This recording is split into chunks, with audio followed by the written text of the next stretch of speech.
మీ ఎలాంటి వ్యాపార ప్రకటనలకైనా వెంటనే మా ఛానల్ సంప్రదించండి. అందరికీ నమస్కారం. నేను శిరీష. ప్రస్తుతం మనతో పాటు ఉన్నారు ప్రముఖ ఆధ్యాత్మికవేత్త, జ్యోతిష్య వాచస్పతి బ్రహ్మశ్రీ పోతుకూర్చి చంద్రమౌళి శాస్త్రి గారు. గురుగారితో మాట్లాడతాం. నమస్కారం గురుగారు. ఓం శ్రీమాత్రే నమః. గురుగారు, ఈ జూన్ మాసంలో మీన రాశి వారికి ఎలా ఉండబోతుందంటారు? ఎలాంటి జాగ్రత్తలు తీసుకోవచ్చు అంటారు? ఈ నవగ్రహాల ప్రభావం ఈ మాసంలో ఈ రాశి వారికి ఎలా ఉంటుందంటారు?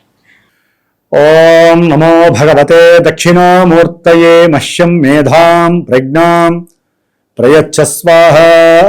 శ్రీ మేధా దక్షిణామూర్తయే నమో నమః. మీనరాశి వారికి ఈ జూన్ మాసము 1వ తేదీ నుండి 30వ తేదీ వరకు కూడా జన్మరాశ్యాధిపతి అయినటువంటి గురు భగవానుడు పంచమరాశి అయినటువంటి కర్కాటక రాశిలో ఉచ్చస్థితిలో రావటం విశేషమైనటువంటి యోగాన్ని ప్రసాదిస్తోంది. అంటే ఎట్లా అంటే ఉద్దన్న కొద్దీ సొమ్మ డబ్బా అన్నట్టుగా ఉంటుంది. అంటే డబ్బా సొమ్మ అంటే ఓన్లీ డబ్బనే కాదండి, భాగ్యాలన్నిటికీ మూలకారకుడు సంతాన భాగ్యము, వివాహ యోగ్యము, పితృభాగ్యము, ఆరోగ్య భాగ్యము, ఇవన్నీ భాగ్యాలే. డబ్బు కన్నా గొప్పవి ఇవి సంపదలు. సిరి సంపద అంటే ఇవి చాలా వరకు సిరి సంపద అంటే డబ్బు అనుకుంటారు. మనం చూసేదే దాన్ని. డబ్బు వెనకాల ఉన్నటువంటి మర్మాన్ని గమనిస్తే డబ్బు అనేది ఒక తృణప్రాయం లాంటిది. అది వస్తుంది పోతుంది. ఈ సంపదలు వచ్చినవి సంతాన భాగ్యం ఎంత గొప్పది. దాన్ని కాదనుకునే వాళ్ళు ఎంత అజ్ఞానులు. సంతానాన్ని కని వదిలేసిన వాళ్ళు ఎంతమంది ఉంటారు.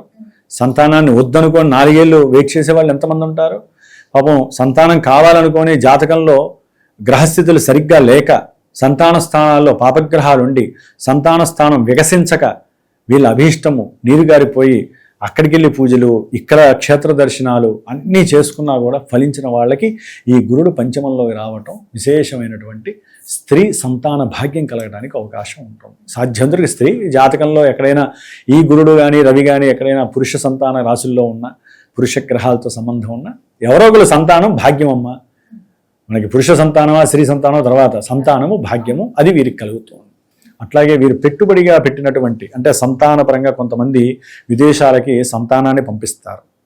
వారికి ధనాన్ని అప్పు తీసుకొని ఏ గృహం తాకట్టు పెట్టో వాళ్ళకు ఉన్నటువంటి స్థలాలు, పొలాలు, ఎకరాలు తాకట్టు పెట్టి పిల్లల్ని పంపించి చదివిస్తారు. వాళ్ళందరికీ కూడా చక్కటి భాగ్య సంపద సంతానం ద్వారా కలుగుతుంది. అప్పులు తీరిపోతాయి. పిత్రార్జితము ఆకస్మికంగా వీరికి ఒక నిధిలాగా ధనము రాబడి కలుగుతుంది. దాని ద్వారా విశేషమైనటువంటి గృహంలో అంటే సంతానానికి పెళ్లి చేయటము, లేకపోతే ఒక గృహాన్ని కొనటము, దాని ద్వారా ఇంట్లో అందరినీ పిలిచి చక్కగా బంధువులందరినీ పిలిచి చక్కటి అనుకూలమైనటువంటి వినోదాలు, ఆనందాలు, సిరి సంపదలు ఇవన్నీ కూడా అనుభవించడానికి అందరికీ కూడా మీనరాశి వారికి చాలామంది వరకు అనుకూలతలు కలుగుతున్నాయి. జాతకంలో దశలు అంతర్దశలు నెగిటివ్గా ఉంటే మనం ఏం చెప్పలేం. కానీ అమ్మ మనకి గోచార రీత్యా అయితే కనుక ముఖ్యంగా ఈ యొక్క మీనరాశి వాళ్ళకి అందులో ఉన్నటువంటి పూర్వభద్ర, ఉత్తరాభద్ర, రేవతి నక్షత్ర జాతకులకి కొంచెం అనుకూలమైనటువంటి సిచ్యువేషన్స్ అని మనం చెప్పుకోవాలి. అట్లాగే ఇదే మీనరాశి వారికి పంచమంలో శుక్రుడు ఎప్పుడు వస్తాడు? జూన్ 8వ తేదీన ఆయన చతుర్థంలోంచి పంచమంలోకి వస్తాడు. అంటే విద్యార్థులకి మేధస్సు పెరగటం, అఖండమైనటువంటి కీర్తి ప్రతిష్టలు రావటం, వారు చదివిన చదువు కన్నా ఇంకా ఎక్కువ వారిని సత్కరించేటటువంటి పరిస్థితి, ఇవన్నీ కూడా అనుకూలమైనటువంటి సిచ్యువేషన్స్ వీరికి కలుగుతుంది. సంకల్పము సిద్ధి కలుగుతుంది. అనుకున్న సంకల్పానికి డబుల్ ప్రమోషన్స్ లభిస్తున్నాయి. గురు శుక్రులు అక్కడ కలవటం విశేషమైనటువంటి ఆదాయము వ్యాపారపరంగా కావచ్చు, ఆకస్మికంగా ధనము లాభం కలగచ్చు, అనుకున్న సంకల్పం కావచ్చు, అంతకుముందు ఆ ఉద్యోగం ద్వారా ఏదైనా ధనము వీరికి రావాలి అనుకుంటే రాబడి కలగచ్చు. కొంత రకంగా చెప్పాలంటే కొంతమందికి ఉద్యోగం అనేటటువంటిది కష్టంగా మారే అవకాశం కూడా కలుగుతుంది. అంటే ఈ గురుడు వలన కావచ్చు, ఏలినాడి శని ప్రభావం కావచ్చు. మీనరాశిలో ఏలినాడి శని ప్రభావం ఉందిగా. వీరికి ఏంటంటే ఉన్నటువంటి ఉద్యోగం వలన జీవితాంతం మనకి ఏం కలుగుతుంది, వ్యాపారం చేద్దామనే ఆలోచన ప్రారంభమవుతుంది. ఈ వచ్చిన డబ్బుని వ్యాపారం మీద పెట్టే అవకాశం కలుగుతుంది. వ్యాపార ఆలోచనలు వృద్ధి కలుగుతాయి. కాబట్టి ఈ విధంగా గురువు యొక్క దృష్టి వీరిని నిలబెట్టడానికి అవకాశాలు ఉన్నాయి. శుక్రుడు బాగున్నాడు, బుధుడు కూడా 5లోకి వస్తాడు. ఇప్పుడు బుధుడు దాదాపు 20వ తారీఖు వరకు ఒక రకంగా మీనరాశి వారికి స్వక్షేత్రంలో ఉండటం విద్యార్థులకి తెలివితేటలు, బుద్ధి, వాక్కు, సంభాషణ చతురత అన్నీ పెరుగుతాయమ్మా. మిగతా రంగాలు ఉంటాయి. సినిమా రంగం వాళ్ళకి, ప్రొఫెషనల్గా ఉండేటటువంటి కెమెరామెన్స్కి, లేకపోతే ఎడిటింగ్ చేసే వాళ్ళకి, వీళ్ళందరికీ కూడా అనుకూలమైన మాసంగా ఇది చెప్పుకోవాలి. వాళ్ళు అనుకున్న సంకల్పాలు సిద్ధించేటటువంటి మాసంగా భావించాలి. ఏదేమైనా మీనరాశి వారు కొన్ని ప్రెడిక్షన్స్ చేసుకోవాలి. దాంట్లో ముఖ్యంగా జన్మజాతకాన్ని అనుసరించి, ఇప్పుడు గురుడున్నాడు, శుక్రుడున్నాడు, బ్రహ్మాండంగా ఉంటుంది, అన్ని యోగాలు వస్తున్నాయి అని చెప్పి అనుకునే కన్నా వీరు కొన్ని నిర్ణయాలు తీసుకొని ముందుకు వెళ్తూ ఉంటారు. గురువుగారు, మాకు గృహం అనుకుంటున్నా కూడా జరగట్లేదు, గృహయోగం, భూమి కొనాలని సగం డబ్బు పెట్టాం, వాడు మోసం చేసి వెళ్ళిపోయాడు, దేనికి?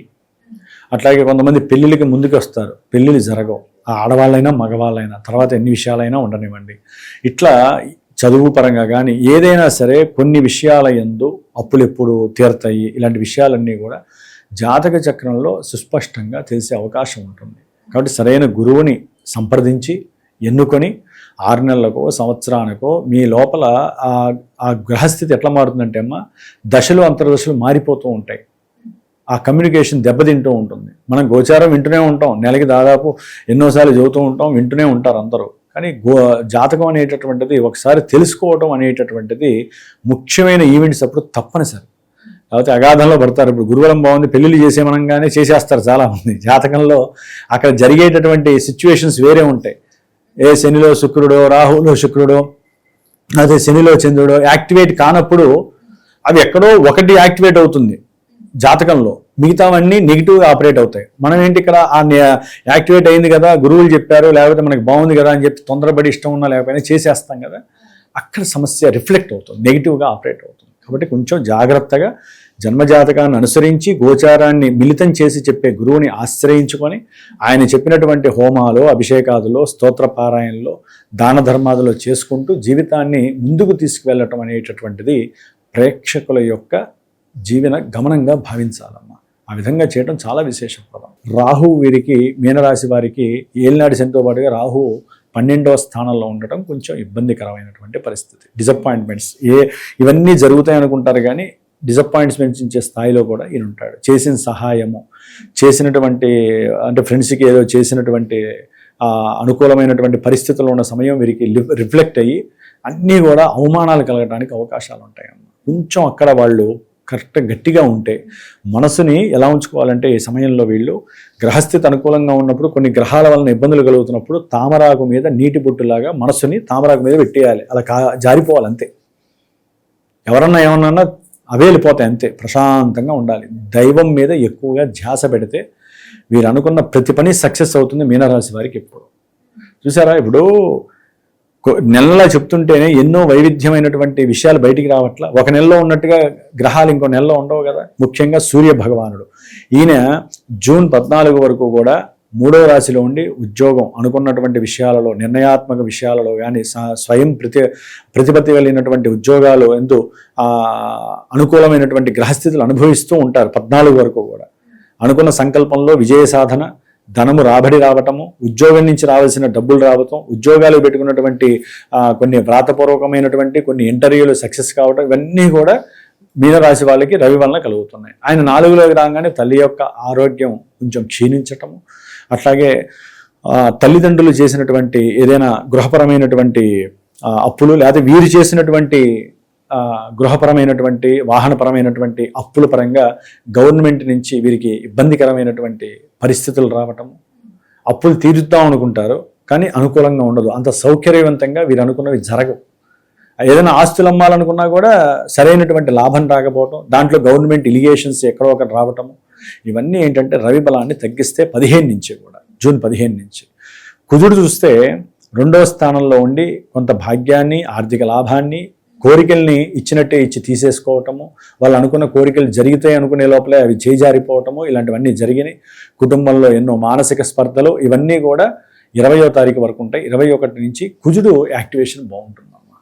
కాబట్టమ్మా మీనరాశి వారికి ఎంత ధైర్యంతో వీళ్ళు అడుగులు ముందుకు వేసినా ఈ నెల 20వ తారీఖు తర్వాత కూడా కుజుడు చాలా బలంగా ఉన్నప్పటికీ, గురు శుక్రుడు ఉన్నప్పటికీ, ఏలినాడి శని దోషం అనేది వీరు చేసే ఉద్యోగం పైన, వ్యాపారాలపైన, భార్యాభర్తల సంబంధం పైన, అట్లాగే భాగస్వామ్యం, ఏ విషయంలోనైనా సరే భాగస్వామ్యం ఉన్నా వాటి మీద కొంచెం ఇబ్బందులు కలగటం అయితే శని యొక్క బాధ్యతగా చెప్పుకోవాలమ్మా. అట్లాగే విద్యార్థులకి కాస్త విద్య మీద ఆటంకం కలగటానికి రాహువు ఆయన యొక్క దృష్టి ప్రధాన కారణం. ప్రతి విషయంలో ఏదో తెలియని నిర్లిప్తత, నిరుత్సాహము, ఉత్సాహం లేకపోవటం, వీరి సొత్తా అన్నట్టుగా వీరికి వీరే కలుగుతూ ఉంటుంది. ఎక్కడికన్నా ఒంటరిగా వెళ్ళిపోవాలి, దూరంగా వెళ్ళిపోవాలి అనే ఆలోచనలు ఎక్కువగా ఉంటూ ఉంటాయి. వీటన్నిటిని నియంత్రించేవాడు ఎవరంటే గురుడు. ఎవరైనా కంగారు పడకు, నీకు అన్ని మంచి జరుగుతాయి అని ఆయన దృష్టి చేత శనిచ్చేటటువంటి నెగిటివ్ ఫలితాలని తగ్గిస్తూ ఉంటాడు. మరి ఎలాంటి పరిహారాలు చేసుకోవచ్చు అంటారు మీనరాశి వారు? శనికి, రాహువుకి ప్లస్ రవికి, ఈ నెల తర్వాత రవికి. ఎందుకంటే అమ్మా రవి కుజులు ఇద్దరు కూడా ఈ నెలలో ఒక ఆయనేమో ముందు పార్ట్లో సగం పార్ట్ వరకు 14 వరకు కూడా 20వ తారీఖు వరకు కుజుడు బాగోడు, 15 తర్వాత రవి బాగోడు. కాబట్టి రవి కుజులకి జాగ్రత్తగా ఇట్లాగే వారి యొక్క స్తోత్రాలు చదువుకోవటము, ముఖ్యంగా అయితే శని రాహువులకి సంబంధించినటువంటి జపాలు, తపాదులు, రుద్రాభిషేకం, ముఖ్యంగా శుభాలు జరగాలంటే మహన్యాసపూర్వక ఏకాదశి రుద్రాభిషేకాలు కానీ శని పాశుపత రుద్ర అభిషేకం కానీ చేసుకోవడం ద్వారా ఇందాక చెప్పినటువంటి నెగిటివ్ ఎఫెక్ట్స్ అన్నీ కూడా అలా తొలగిపోయి ఆ యొక్క శివుడి యొక్క అనుగ్రహము వీరికి కలిగే అవకాశాలు ఎక్కువగా ఉంటాయి. దుర్గాదేవి ఆరాధన కానీ, వనదుర్గా హోమం కానీ, లేకపోతే మనకి భగలాముఖి, కొంతమంది రాజకీయ నాయకులు, వ్యాపారవేత్తలు, పెద్ద వాళ్ళకి పెద్ద సమస్యలు ఉంటాయి, అప్పుల బాధలు, తట్టుకోలేని అప్పుల బాధలు ఉంటాయి. వారేంటంటే కొంతమంది గమనించాను కాబట్టి చదువుతున్నా, కొంతమంది పాపం ఏం లేని వాళ్ళే చేసుకుంటారు. అన్నీ ఉండి కూడా ఈ పూజలు చేయించుకునే వాళ్ళు చాలా తక్కువ మంది ఉంటారు. కాబట్టి ఎప్పుడైనా పిండి కొద్దీ రొట్టె, బాగా అప్పులు ఉంటాయి, వారికి ఉండాల్సిన ఆస్తులు బాగా ఉంటాయి, వాళ్ళు రూపాయి పెడితే ఆ ఫలితం దొరకదు. దేవుళ్ళకి కూడా వాళ్ళకి ఉంటాయి, గ్రహాలకి ఎంత శక్తి ఉన్నవాడు అంత కర్మని నివృత్తి చేసుకుంటేనే వాళ్ళకి అంత ఫలితం, ముందు ప్రశాంతత కలుగుతుంది. డబ్బునంత మాత్రాన వాళ్ళకి ప్రశాంతత ఉంటుందని మనం అనుకోకూడదమ్మా. వాళ్ళకి ఉన్న సమస్యలు అంతా ఇంత ఉండవు. వాడు సామాన్యుడిగా ఉన్నటువంటి వాడు అనుభవించే ఆనందం ముందు వాళ్ళు అనుభవించే ఆనందం చాలా తక్కువ. వాళ్ళకి కార్లు ఉంటాయి, నమస్కారాలు చేసేవాళ్ళు ఉంటారు, గన్మెన్స్ ఉంటారు, లేకపోతే పెద్ద ఫ్యాక్టరీలు ఉంటాయి, అన్నీ ఉంటాయి, పలుకుబడి ఉంటాయి. ప్రతి క్షణము నరకం అనుభవించే వాళ్ళల్లో ఈ పెద్ద వాళ్ళు అనే మాటే ఉంటుంది. ఎవరం పెద్దవాళ్ళం కాదు, గ్రహాలు పెద్దవి, దేవుడు పెద్దవాడు. మనందరం ఒకటే లెవెల్లో ఉంటాం. 6 అడుగులు, 5 అడుగులు, 4 అడుగులు, మా అయితే 6 అడుగులు ఉంటారు అంతే. ఇంత మించి అయితే పెద్దవాడు ఎవడు ఉండడుగా. చిన్నపిల్లలు అయితే 1 అడుగు ఉంటారు, మా అయితే 2 feet ఉంటారు. అంటే నేనేంటంటే పెద్దవాళ్ళు అనే మాట అనేది తీసేయాలి. ఎవరికి లేవమ్మా పెద్దతనం, ఎవరికి లేదు. మంచిగా మాట్లాడేవాడు పెద్దవాడు, మంచిగా మాట వినేవాడు పెద్దవాడు, 10 మందికి మంచి చేసేవాడు పెద్దవాడు. డబ్బున్నవాడు ఎప్పుడు గొప్పవాడు కాలేడు, పెద్దవాడు కాలేడు. వాడు గొప్పవాడు అవుతాడేమో, దానం చేసేయాలి, ఇక చేసేవాడే గొప్పవాడు. కాబట్టి అలాంటి వాళ్ళని భగవంతుడు ఎప్పుడూ కాపాడుతూనే ఉంటాడు.